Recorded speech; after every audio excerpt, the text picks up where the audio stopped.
What's that you? I miss Smallville.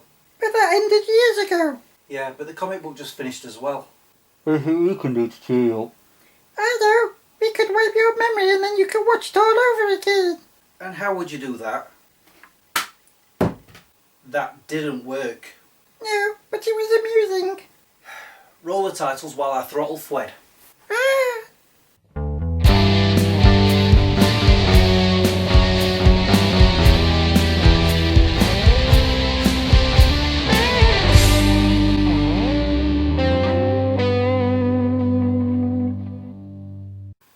Welcome to another episode of SmegChris Review. Let's start with the news. I'm so happy to report that a proper Fourth Bone film is currently being filmed. In Tenerife of all places. I say it's a proper Fourth Bone film because Matt Damon is back as well as Julia Stiles. So far there's no official title, but I'm pretty sure it'll be the same as one of the novels, as they always are. All I know is that Paul Greengrass is back in the director's chair. I just hope that John Powell is back on the musical chairs. They've just announced another Jurassic Park sequel slated for 2018. I'm sorry, but why? I love the franchise. As I've mentioned before, Jurassic Park is my favourite film of all time, and Jurassic World was awesome. But why another? It is not needed. Jurassic World was a great bookend, but I'm pretty sure that when it comes out, I'll still go and watch it. Like I just said, I love the Jurassic Park franchise. Another new announcement that's just come out is that Jeri Ryan, formerly known as 7 of 9 on Star Trek Voyager, is to appear on the 4th season of Arrow. I don't know if she'll be a recurring character, but who knows on that show. People come, then they go, and then they come back again. Anyway, time to move on to a trailer. There's no point in me talking about the second Batman vs Superman or Suicide Squad trailers, as they are the most popular on the internet right now, and you've probably already watched them. Instead, I will talk about London Has Fallen. Sound familiar? It should. It's a sequel to Olympus Has Fallen. Yep, they've made a sequel. You can watch that trailer right here. You remember the good old days when they repeated movies like Ghostbusters 2, Home Alone 2 and Die Hard 2? This feels like it's going to be exactly the same. Mind you, they were really good sequels, so who knows? Maybe this one will follow suit. Hold on a second, my associate producer is whispering in my ear. What's that? Ghostbusters 2, Home Alone 2 and Die Hard 2 were all sequels to awesome films. So what you're saying is that Olympus Has Fallen wasn't? That's right. Oh, well I guess we'll have to wait and see when it comes out. Time for a quick review of this Dean Koontz novel, 77 Shadow Street. Dean Koontz is one of my all-time favourite novelists, so you're probably thinking that I love this. Only partially. You see, there are so many characters that my head was spinning trying to keep up with what I was reading. Then just as I was getting familiar with these characters, more were introduced. However, that's when things sped up and I started getting caught up in the story.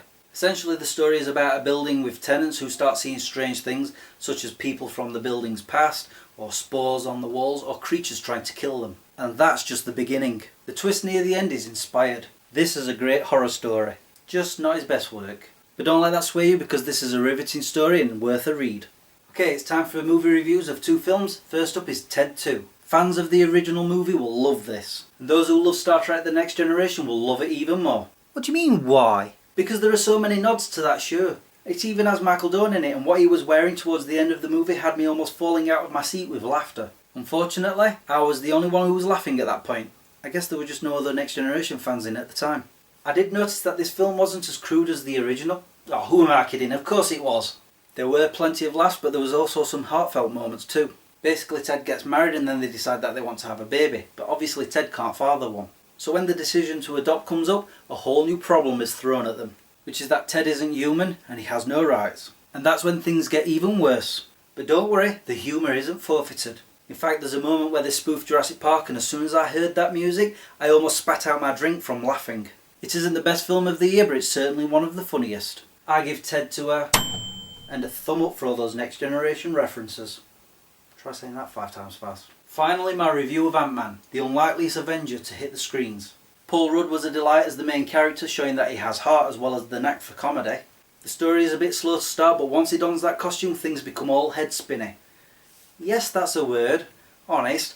By that I mean we are taken on a quick adventure with him as he is shrunk down and then he experiences one thing after another. Paul Rudd plays Scott, a former cat burglar who was given the costume by Dr. Pym, played brilliantly by Michael Douglas, in the hopes of stopping Pym's former student from creating his own costume. Because, you know, he's gone a little doolally.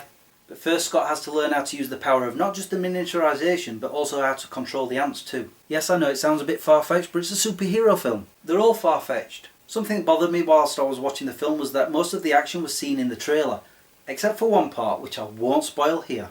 And yes, there are 2 post-credit sequences that you have to sit through the words on the screen for. but they are worth it. The story is simple and easily followed, the special effects are superb if a little too much, and the characters were great.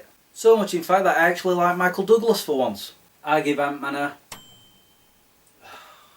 Hold on a minute, it shrunk. There you go. Anyway, it's another great addition to the Avengers canon. You do and you'll regret it. It's time for me to go. Thanks for watching. Until the next time, peace out. I warned you. I'm out of here.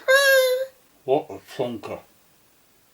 I'm so happy to report that a proper fourth Bourne film has been currently...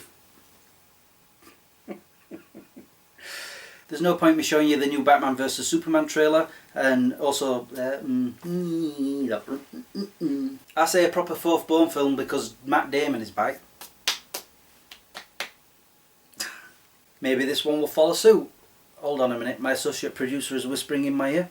What's that? I've forgotten. Dear. I'm like, I know there's Home Alone 2 in there somewhere, and Die Hard 2. Oh yeah, Ghostbusters 2. There's no point in me showing you the Batman vs Superman trailer or the Suicide Squad. Squad 1. It just converged into one word. So far there's no official title, but I'm pretty sure it'll be one of the titles from one of the books, because it's one of those things what it does all the time. I cocked it up.